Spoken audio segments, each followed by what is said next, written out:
ورزشکاران فدراسیون تنیس روی میز ولایت جوزجان میگویند با وجودی که آنان از چند سال به این سو عضویت تیم ملی افغانستان را کمایی کرده اند، اما تا هنوز برایشان چانس داده نشده تا در مسابقات بین المللی سهم بگیرند.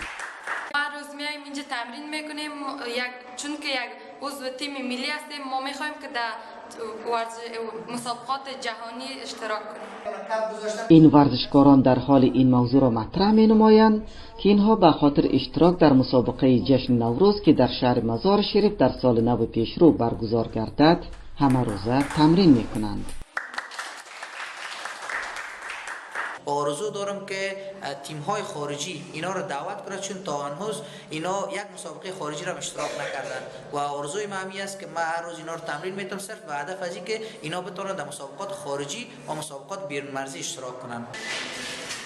فدراسیون تنیس روی میز در ولایت جوزجان در سال 1388 در شهر شبرغان ایجاد گردید که فعلا در 5 تیم و با عضویت 200 جوان زیر سن 20 سال فعالیت دارد.